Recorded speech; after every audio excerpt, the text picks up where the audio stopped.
თავდასხმაში მონაწილე პირები აბუ-დაბის პოლიციის განყოფილებაში არიან.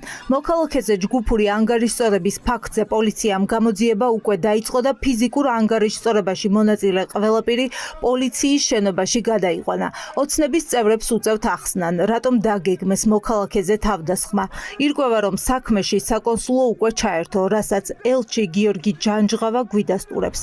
ჩვენ დაგვირეკა პოლიციამ, რის შემდეგაც საელჩო საკონსულო სამსახური ჩაერთო საქმეში.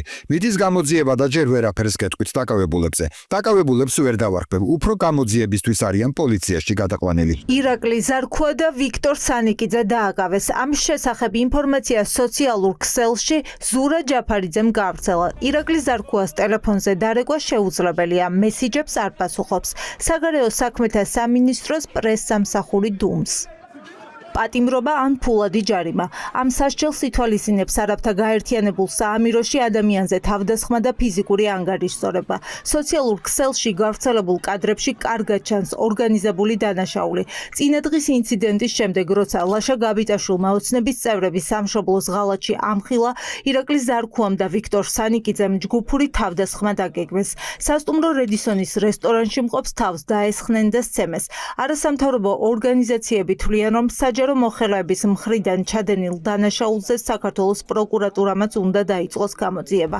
შეიძლება შეიცავდეს სისხლის სამართლის დანაშაულის ნიშნებს, ეს ქმედება ამ შემთხვევაში საქართველოს ტერიტორიაზე არ არის მომხდარი, თუმცა იმის გათვალისწინებით, რომ საქართველოს მოქალაქეები არიან, ის ბატონები, რომლებიც ძალადობდნენ, ამაზე სახელმწიფოსაც უნდა ქონდეს შესაბამისი რეაგირება. ჩვენ ნახეთ ვიდეო კადრები, სადაც ნამდვილად არის სისხლის სამართლის დანაშაულის ნიშნები, ნამდვილად მათ შორის, რა თქმა უნდა, პარლამენტის არაღიარებული პარლამენტის წევრების მხრიდანაც და შესაბამისად გამოძიების დაწყება არის აუცილებელი, მით უმეტეს, როდესაც ამ ყველაფერს ადგილი ჰქონდა უცხოეთში. უცხოეთშიც აბსოლუტურად რომ ასე იქცევია, ხო მით უმეტეს უნდა წარმოვიდგინოთ ამ ადამიანების მოქმედება საქართველოში, სადაც მათ პრაქტიკულად აბსოლუტური ხელშეწყობა აქვს და რეალურად ისინი დაუსჯელნი არიან. პირველების ინფორმაციით, როდესაც აბუ-დაბის სასტუმრო რედისონში პოლიცია მივიდა და ზარქუას დაკითხვა დაიწყო, შველა ზარქუამ არაბთა გაერთიანებულ საამიროებში საქართველოს ელჩს სთხოვა.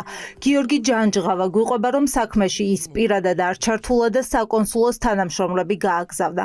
ახლა რეჟიმი ცდილობს პასუხისმგებლობა დეპუტატებს, ზარქუას, სანიკიძეს და სამხარაულს ააცილოს. არსებობს კადრები, რომელიც ერთმნიშვნელოვან სახელს არქმევს ამ პროცესს მათი მხრიდან.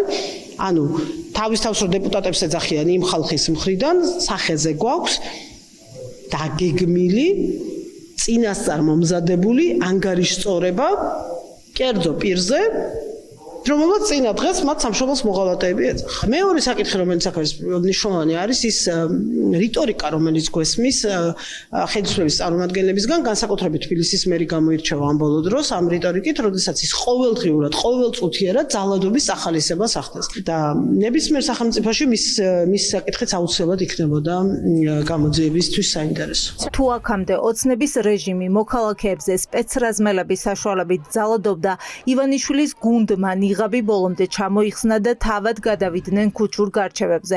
ოპოზიციისთვის დიქტატორული მართლობა სწორედ ასე გამოიყურება.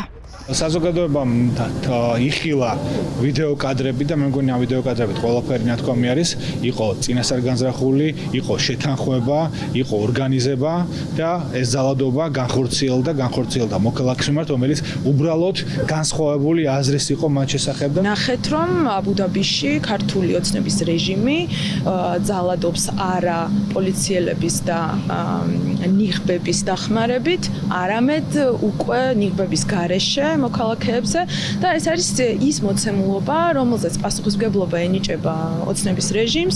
აბუ-დაბის პოლიცია რამდენიმე დღეში დაადგენს, რა სასჯელი უნდა დაეკისროთ ჯგუფურ ძალადობაში მონაწილე პირებს.